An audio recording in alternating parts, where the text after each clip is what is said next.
Bine v-am găsit, bine v-am regăsit, dragilor din Zodia Săgetător, oriunde v-ați afla.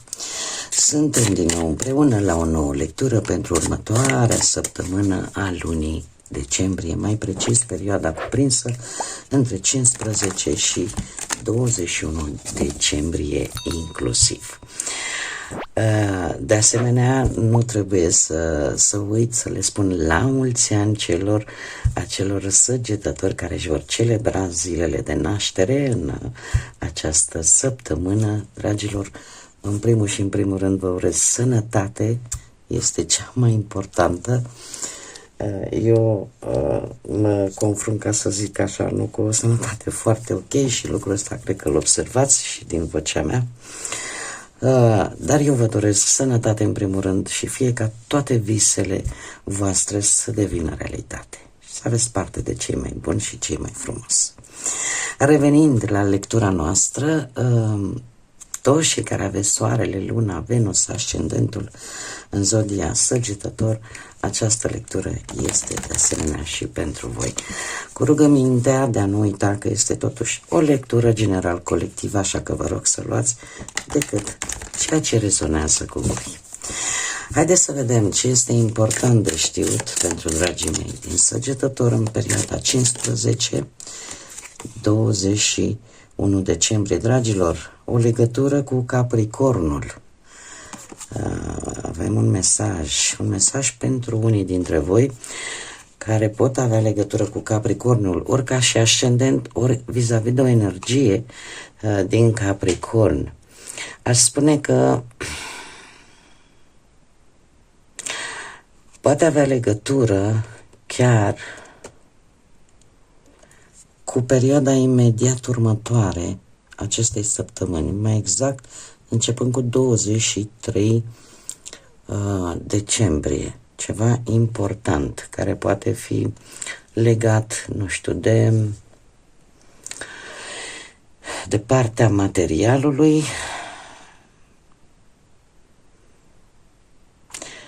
sau nu știu, ceva relaționat cu această zodie a Capricornului. Dar noi mergem mai departe, un mesaj care trebuia să ajungă la unii dintre voi. Și haideți să vedem ce este important de știut pentru dragii mei din Săgetător în perioada 15-21 decembrie. Și avem și Scorpionul chiar aici. Dragii mei, ca și numere, avem 51, 6 și 2. Și trebuie să spun că este vorba de o energie masculină. Poate fi vorba de un bărbat sau poate fi vorba de energia voastră masculină, pentru că, așa cum bine știți,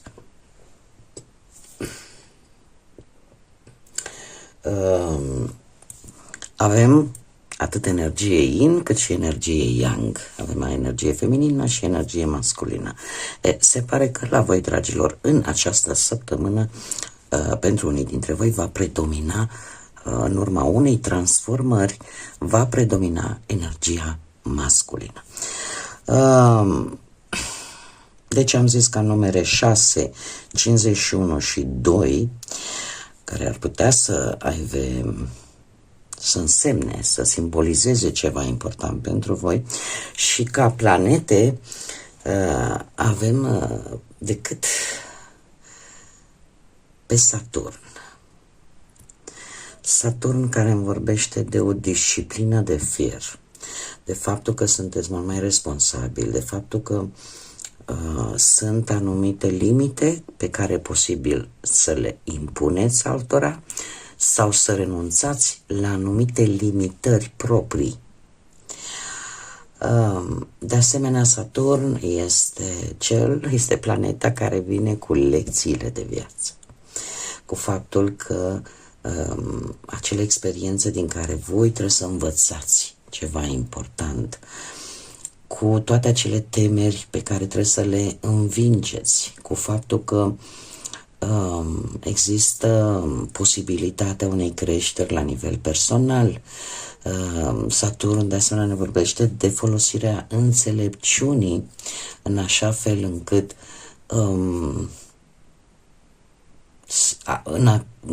să căutați partea pozitivă a lucrurilor și în felul ăsta să aveți parte de îmbunătățiri, de reușite pe lungi perioade de timp.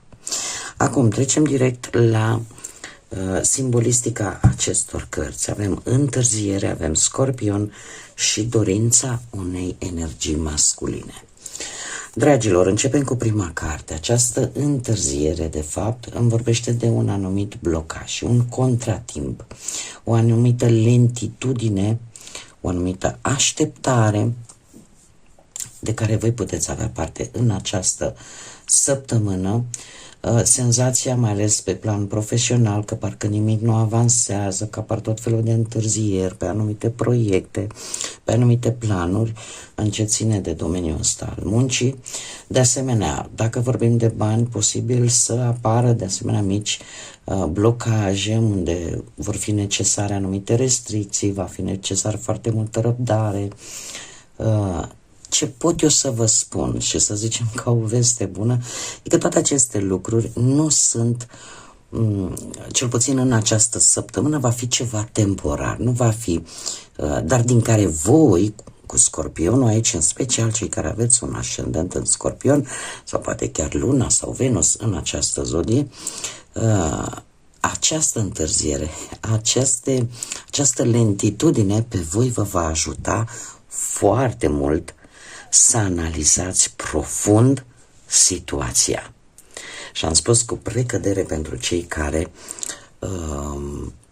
aveți poate un ascendent în această zodie a Scorpionului. Ce înseamnă asta? Asta înseamnă că sunteți mult mai rezervați. Sunteți, aveți o capacitate mult mai mare. Această întârziere pe voi vă poate ajuta să aflați informații esențiale, importante și să vă activați, poate, această energie masculină. Să puteți să acționați, pentru că această energie masculină, Yang, este acea energie care, care ne ajută să acționăm, care ne ajută să avem curaj, să avem inițiativă, adică nu o să mai fiți pasivi. E ca și cum ai spune, iau taurul de coarne pentru că am obținut informațiile, acum știu despre ce este vorba. Este acest blocaj, de fapt, nu trebuie să-l luați ca pe ceva negativ. Paradoxal, este ceva pozitiv, pentru că vă dă timp să obțineți acele informații necesare și să vă schimbați, poate, modul de a acționa, modul de a comunica, felul în care vedeți anumite situații. De asemenea, această carte, Dorința unui bărbat, dacă sunteți doamne, poate reprezenta, de exemplu, un șef, da? Un bărbat, dar care ne vorbește de un sprijin pe care îl puteți primi de la un bărbat. Dacă sunteți domni, putem vorbi de forța pe care voi o veți arăta, cel puțin în cariera voastră profesională, reprezintă poziția voastră pentru a reuși ceva important din punct de vedere profesional. Dacă vorbim, de exemplu, de bani, acest bărbat pentru o femeie îmi vorbește de un ajutor în bani de la un bărbat. Dar dacă vorbim de un bărbat, atunci se pare că veți ști foarte bine, dragii mei, să administrați finanțele în această săptămână. Dacă vorbim de relații, pe partea asta, pentru o doamnă, pentru o femeie, mai ales dacă este singură, anunță o întâlnire cu un bărbat care poate avea legătură cu zodia Scorpion. Dar dacă vorbim pentru un domn, un bărbat, poate reprezenta, nu știu, pentru doamnele care sunt căsătorite, uite că era să uit, poate reprezenta chiar soțul. Da? Pentru cei care sunteți singuri, bărbați singuri, poate reprezenta acea materializare la nivel afectiv. Ceva se materializează pentru voi, dragilor, din Săgetător, partea masculină. Veți materializa ceva în viața voastră sentimentală.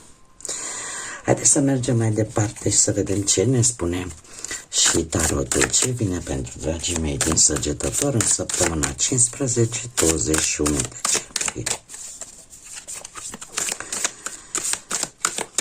Să vedem.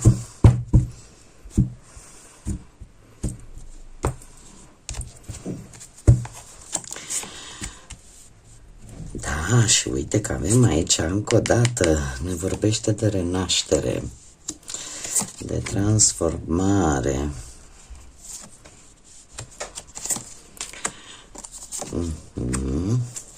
Bun.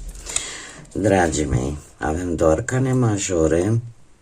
Spune că avem câte un pic din toate. Într-adevăr, în acest moment voi sunteți într-o fază de, aș spune, de traversare a unor decepții, a ceva neașteptat care a apărut în viața voastră și care nu prea v-a plăcut. Aș spune chiar că ați avut parte sau sunteți în acea perioadă în care vă dați seama totuși că puteți trece peste o schimbare destul de dramatică care a avut loc în viața voastră. Sunteți în faza în care vă dați seama că puteți depăși o perioadă de impas sau o perioadă destul de complicată sau chiar dureroasă din viața voastră. Ceea ce voi nu vedeți, și avem acest 6 de monede, ceea ce voi nu vedeți este că sunt momente în care poți fi fericit cu ceea ce ai. Că sunt momente în care poți primi și poți dărui în aceeași cantitate. De fapt, 6 de monede este o carte karmică, este o carte care ne vorbește de generozitate. Și asta nu doar pe partea banilor.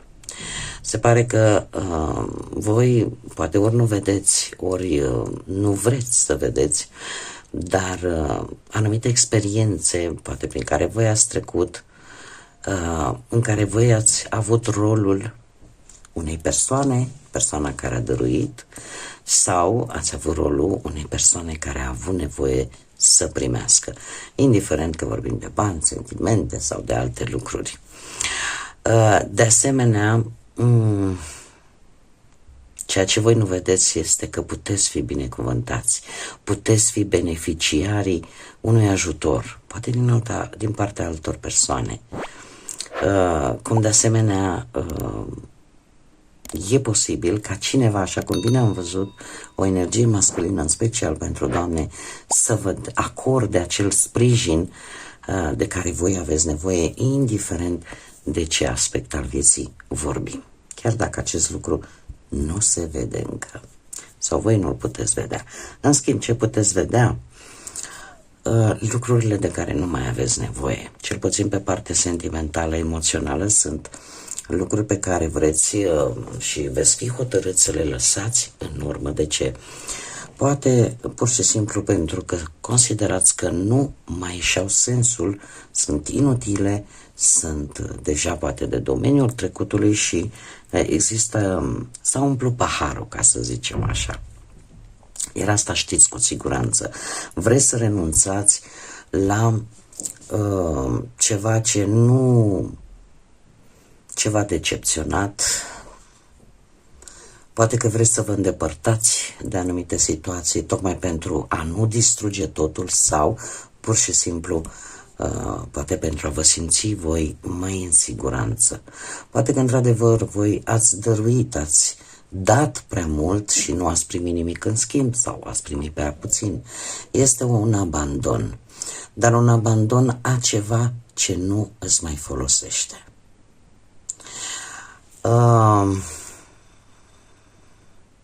E posibil, mare atenție, în această săptămână, mai ales pe plan profesional, să poți obține un job, dar cumva să fie necesar să te muți. Sau pur și simplu să apară, ca să zic așa, pe partea asta carierei profesionale, un interviu pentru un job, dar nu neapărat ceea ce tu cauți, sau să aibă legătură cu ceea ce tu cauți. Se pare că sunteți focusați să căutați noi forme de a obține bani, poate chiar pe cont propriu, și sunteți dispuși să vă asumați anumite riscuri pentru acest fapt. Dacă vorbim de relații, se pare că sunteți în postura în care voi trebuie să luați decizia dacă terminați o relație sau nu. Cumva, chiar și pentru acele relații care au avut o durată de timp destul de lungă, parcă cumva nu mai contează. Cumva decizia stă la voi dacă rămâneți în respectiva situație, relație sau nu. Pentru cei singuri aș spune că căutarea încă există și în această săptămână, nu se întrevăd schimbări, ca să spun așa, pe plan sentimental pentru cei singuri. Încă există ceva la voi și la voi, dragilor, care mai trebuie lucrat pentru a rămâne, pentru a fi lăsat în urmă. Ce nu știi? Nu știi că există un avans. Încă există niște bariere pe care ai să le rupi la un moment dat. Acest avans cu acest arcan major care este justiția îmi spune că posibil anumite chestiuni juridice să te limiteze un pic. E posibil ca pentru anumite documente legale să existe o lipsă de rapiditate în rezolvarea lor, dar cred că este cel mai important. Asta nu înseamnă că lucrurile nu vor avansa. Aici se vor rupe, cum am mai spus, niște bariere, lucrurile pot avansa, nu știu dacă Zodia Balanță vă spune ceva, lucrurile pot avansa, dar într-adevăr mai lent. Dacă așteptați ca ceva să se definitiveze din punct de vedere legal în această săptămână, trebuie să vă spun că avansul există, dar este lent. Iar asta este ceva ce voi chiar trebuie să aflați, să știți. De ce anume trebuie să țineți voi cont? Trebuie să țineți cont în primul și în primul rând cu acest 10 de bâte, de faptul că prea multă supraîncărcare, de prea multe responsabilități și mai ales dacă nu sunteți atenți la propria voastră bunăstare, atât fizică cât și emoțională, vă poate costa destul de scump. Aș spune că există șansa unor recunoaștere a efortului pe care voi îl faceți la locul de muncă, dar nu va fi ușor. De asemenea, această săptămână e un lucru de care voi trebuie să țineți cont. Această săptămână posibil să apară o mică presiune pe finanțe, și tocmai pentru că parcă încercați să faceți mai multe lucruri deodată și e posibil să vă scape anumite amănunte esențiale din punctul ăsta de vedere bănesc, și așa că se cere un pic mai mult echilibru, mai multă organizare. De asemenea, există o luptă pe care unii dintre voi o duc pentru a salva o relație, dar trebuie de asemenea, este esențial ca voi să țineți cont de acest aspect. O relație nu o poate salva decât unul singur, trebuie să existe o colaborare de către ambele persoane implicate în această relație. Dacă această implicare nu există, din păcate, pentru unii dintre voi, tensiunile vor continua.